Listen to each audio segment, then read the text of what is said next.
కొంతమందికి ఎన్ని సంబంధాలు చూసినా వివాహం తొందరగా జరగదు.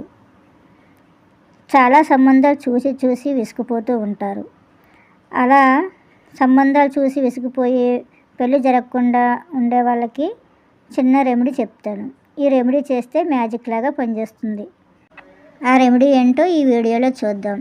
వీడియో ఎక్కడ స్కిప్ చేయకుండా పూర్తిగా చూడండి. వీడియో నచ్చితే లైక్ చేయండి. మీరు లైక్ చేయడం వల్ల ఇంకొంతమందికి ఈ వీడియో చేరువవుతుంది. కొంతమందికి ఎన్ని సంబంధాలు చూసినా సెట్ కావు. అలాంటి వాళ్ళు 2 రకాల పువ్వులతో మాల కట్టి ధరిస్తే తొందరగా పెళ్లి సంబంధం కుదురుతుంది. అవేంటో ఈ వీడియోలో చూద్దాం.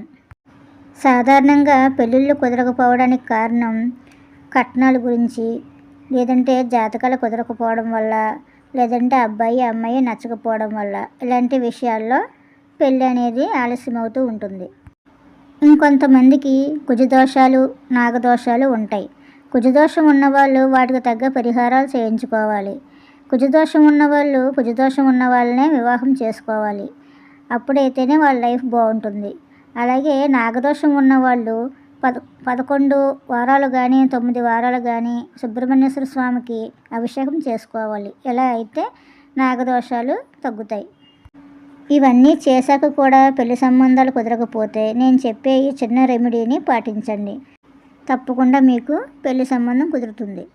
చాలామంది తల్లిదండ్రులు అయ్యో మా అమ్మాయికి ఇంత వయసు వచ్చినా ఇన్ని సంబంధాలు వచ్చినా పెళ్లి కుదరడం లేదు అని బాధపడతారు. అలాగే అబ్బాయి తల్లిదండ్రులు కూడా బాధపడుతూ ఉంటారు. నేను ఇప్పుడు చెప్పే రెమెడీ అమ్మాయిల కోసం చెప్తున్నాను. అబ్బాయిలకి సంబంధించిన రెమెడీ కూడా ఉంది. మీకు కావాలంటే కామెంట్ చేస్తే ఆ వీడియో కూడా చేస్తాను. జనరల్గా పెళ్ళి అంటే ముందుగా పెళ్లి చూపులు జరుగుతాయి కదా. ఆ పెళ్లి చూపులు జరిగేటప్పుడు అమ్మాయికి 2 రకాల పువ్వులు మాల కట్టి పెట్టుకున్నట్లయితే తొందరగా పెళ్లి కుదురుతుంది. ఆ 2 రకాల పువ్వులు ఏంటో ఈరోజు చూద్దాం. ఎరుపు, పసుపు. ఈ 2 రకాల పువ్వులు మాల కట్టి అమ్మాయి జడలో పెట్టండి. వెంటనే సంబంధం కుదురుతుంది. ఈ 2 రకాల పువ్వులు కలిపి కట్టుకోవడం వల్ల గురుబలం పెరుగుతుందని శాస్త్రాలు చెబుతున్నాయి. ఎరుపు, పసుపు ఈ 2 రకాల పువ్వులు మాల కట్టి పెట్టుకోవాలి. అంటే ఉదాహరణకు కనకాంబరాలు, గబ్బు పూలు. గబ్బు పూలు అంటే మీకు ఐడియా ఉంది కదండి. శివుడికి చాలా ఇష్టమైన పువ్వులు గబ్బు పూలు. శివుడిని వాడితే పూజిస్తాం కదా, మీకు గుర్తొచ్చిందా? ఖచ్చితంగా ఈ పువ్వులనే కాదండి, ఎరుపు, పసుపు కలర్లో ఉన్న ఏ 2 రకాల పువ్వులైనా సరే మాల కట్టి పెట్టుకున్న ఫలితం వస్తుంది. ఒకసారి ట్రై చేసి చూడండి. రిజల్ట్ ఎలాగొచ్చిందో నాకు కామెంట్ చేయండి. మా వీడియో నచ్చితే లైక్ చేయండి, షేర్ చేయండి. మరిన్ని వీడియో కోసం మా ఛానల్ తప్పకుండా సబ్స్క్రైబ్ చేసుకోండి. Thank you.